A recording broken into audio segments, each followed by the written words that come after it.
I heard it first, age 7, the day they called me Gollywog. And the word passed these lips to meet Mum's ear, a tear, and every time since then I'm back there, little boy lost there, wondering when I will grow up, praying and praying and praying like that is ever enough, that the world will too. Strange then that this was too my childhood's very end, there in an 80s living room as Mum and Dad and I have the chat. And my dad tells the tale, regales again and again in his final days on this here isle, how only black in the village was a thing, and how it was him, and how on a summer's day, no more than 8, a policeman at the gate came to tell his mum he couldn't go to the corner shop alone again. He hadn't stolen anything, but the shopkeeper, like so many back then, was not one for detail, except the simple single one that still holds us back. And later that evening, Granny and Grandad give my 8-year-old dad the chat.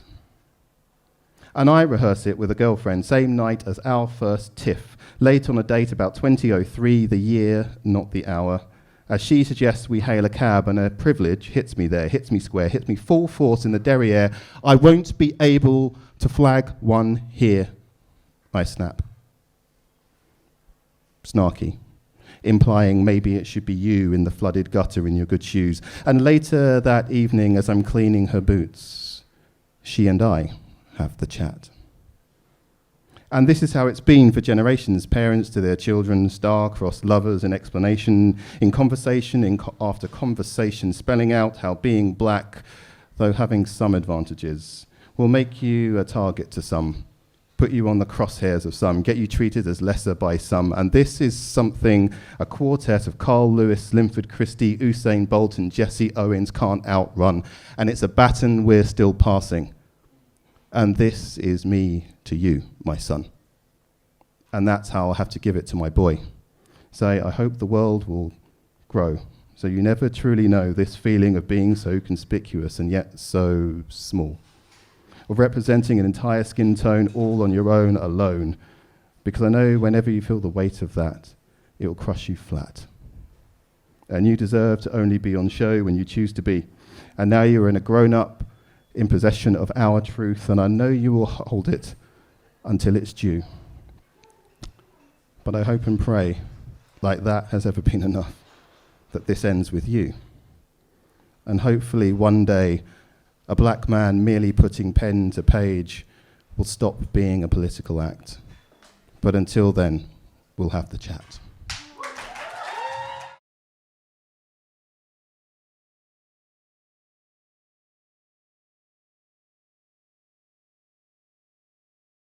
I never thought, with a mouth full of milk teeth, I would be here writing I spend every day hoping that it gets better. When I was 9, my mother kept me alive when I begged for me to die. What I meant was, kill this fever in me. I need a break. Euthanize this poison with eyes I never knew would rise into a multi-story car park. Between quotation mark, a sign displaying secure complex. Even my metaphors are fucking contradicting. But what I really meant was, I'm tired and my teeth are worn from grinding. Tell me something comforting like, my future is safe without relying on benzodiazepine. A broken into barn was all I had to show for at 13. I was skin, holding in feelings, but found them all deceiving. I didn't know what to believe in anymore, so the act of opening up a confined space seemed logical. The fever grew into fires, and the flame that lit the field that day I committed arson was nothing compared to the burnt-out hay bales impersonating a once working heart. I wanted to see what it would look like, strike the match and watch the smouldering in my chest take breath, because I know what it feels like. The fire kept growing every day, just like my molars. I'm still waiting for the wisdom to come through, though, so I keep on reading. In the book of being, seasons come organically. The chapter may be long, but on this page, you gotta keep on breathing. I understood the word suicide at 15. I was terrified, but I was definitely alive. Sugar isn't the only thing biting away at the enamel on my now adult teeth. My current mistakes consist of messaging my therapist drunk, leaving therapy, being honest to everyone but myself, and harbouring dead flowers in my room, because it reminds me that lifeless things can still be beautiful. So remember to make home and keep building. Be sure to water your weeds and overgrown, half-blown dandelion seeds. If you translate it from Greek, it's both the disorder and the remedy, and that's why nature never fails to amaze me, like how the sun's rays can age me and how bees are in fact the best architects. And then there's the concept of reality. Anyway, I'm gonna grow a barricade of grassland and hope for a better summer. Intentions spread like wildfire there, but here, it's been winter all damn year.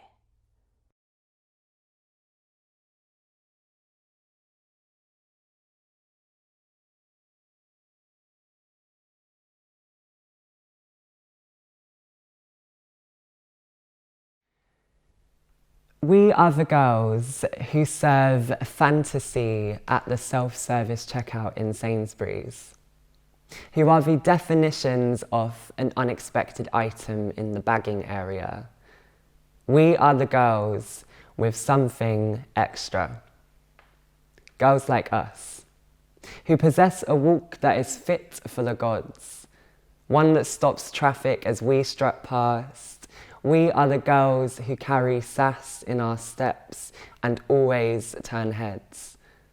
Girls like us, who are the hot girl summers, dreaming of the day that we can bathe on beaches unbothered, free to reenact our own episodes of Baywatch, replace the convention of Pamela Anderson with girls like us, who are untouched, never had our hands held in the light, mistake fumbling palms for desirability. We are the girls who were never taught how to acknowledge our beauty, because boys were not meant to be beautiful. Girls like us, who are never considered to be girlfriend material, even though we are hot as fuck. Instead, we are made from loose seams, always breaking free from the fabrics of our flesh, taking on many different forms. A sari worn by the Hijra community, to the feather headdress adorned by two spirits, to the stiletto heels we flex in the city. We are the girls who never learned of their histories.